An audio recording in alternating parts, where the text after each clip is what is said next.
দর্শক বন্ধুরা, গতকাল তো তারেক রহমানের সব মামলা খালাস হয়ে গিয়েছে। তারপরেও তিনি কি দেশে আসতে পারবেন নাকি পারবেন না সেই বিষয় নিয়ে দেশে একটা শোরগোল পড়ে গিয়েছে। তো এতদিন তার নামে তো অনেক মামলা ছিল, সেই কারণে তিনি দেশে আসতে পারেন নাই। তো এখন তো সব মামলা খালাস হয়ে গিয়েছে, তাহলে কি তিনি এখন দেশে আসবেন? তো এনটিভি তার এই বিষয় নিয়ে একটা নিউজ করেছে। তো সেই নিউজটা আমরা দেখব এবং বিশ্লেষণ করব।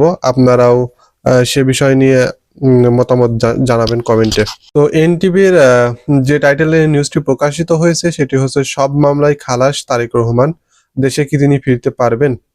গতকাল ঢাকার বিশেষ জজ আদালত ৩ এর বিচারক মোহাম্মদ আবু তাহের, বিএনপির ভারপ্রাপ্ত চেয়ারম্যান তারেক রহমান ও সাবেক স্বরাষ্ট্র প্রতিমন্ত্রী লুৎফুজ্জামান বাবরের মামলায় খালাস দেন।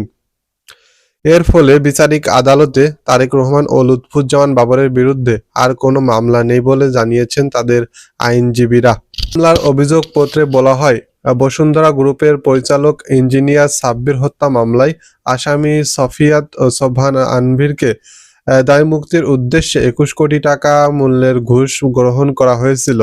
এতে ১/১১ সময় দুর্নীতি দমন কমিশন দুদক বাদী হয়ে মামলাটি করে। হত্যা মামলার এজাহার থেকে জানা যায় ২০০৬ সালের ৪ জুলাই গুলশানের একটি বাড়িতে খুন হন। ওই ঘটনায় করা মামলায় ২০০৮ সালের ১২ মে ৫ জনকে আসামি করে অভিযোগপত্র দেন পুলিশ। আসামিরা হলেন বসুন্ধরা গ্রুপের ভাইস চেয়ারম্যান সফিয়াত সোবহান, সানবীর, নূরে আলম, হুমায়ুন কবির, খায়রুল হাসান এবং শামসুদ্দিন আহমেদ। ২০১১ সালের ১৫ ডিসেম্বর ঢাকার দ্রুত বিচার ট্রাইব্যুনাল ৪ এই ৫ আসামিকে খালাস দিয়ে রায় দেন। ২০১১ সালে তাদেরকে রায় দেওয়া হয় ৫ আসামিকে।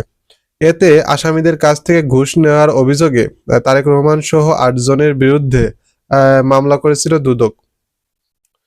এ মামলায় বিএনপি নেতাদের আইনজীবী বরহান উদ্দিন আহমেদ বলেন, আসামিদের বিপক্ষে কোনো সাক্ষ্য প্রমাণ উপস্থাপন করতে পারেননি দুদক। এতে তারেক রহমানের দেশে ফিরে রাজনীতি করতে আর কোনো বাধা নাই। তো এতটুকুই নিউজটির আর্টিকেলে লেখা ছিল।